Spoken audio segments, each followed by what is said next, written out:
मित्रों, गुरु आध्यात्मिक ज्ञान द्वारा अपने शिष्य को सत्य धर्म पर चलने का रास्ता बताता है।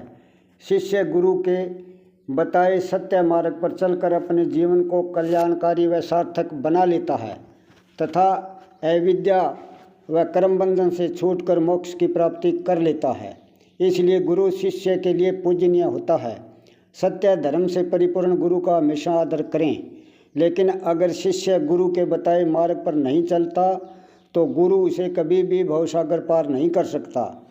अगर कोई गुरु अपने शिष्य को इस भ्रम में डाले कि तुम मेरे शिष्य बन जाओ, बस फिर तुम्हारे बुरे कर्मों को काट कर मोक्ष प्राप्त करवाने का जिम्मेदारी मेरी है, तुम निश्चिंत होकर रहो, तो ऐसा गुरु पूर्ण नहीं है। इस प्रकार की अधूरी बातें अधूरा गुरु ही कर सकता है। ऐसे अज्ञान अधूरे गुरुओं से बचकर रहना चाहिए। लेकिन सत्य यह है कि गुरु को अपने किए कर्मों का फल मिलेगा और शिष्य को अपने किए कर्मों का फल मिलेगा। कोई मनुष्य ना अपने किए कर्म किसी को दे सकता और ना किसी के किए कर्म ले सकता। अपने खुद के किए कर्म खुद को ही भोगने पड़ते हैं। यही ईश्वर की न्याय व्यवस्था है। जो जैसा कर्म करेगा उसे ईश्वर वैसा ही फल देता है।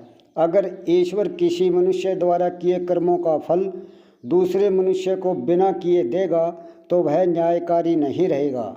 अगर कोई अज्ञान गुरु कहे कि मैं अपनी भक्ति की ताकत से तुम्हें पार कर दूंगा, आपका मैंने ठेका ले लिया, तो भी यह झूठी और अज्ञानता भरी बात है। क्योंकि परमात्मा के घर में किसी की भी कोई सिफारिश नहीं चलती। ऐसे पाखंडी गुरुओं से दूर ही रहने में भलाई है। ऐसे कुछ नकली गुरु अब भी जेलों में बंद हैं।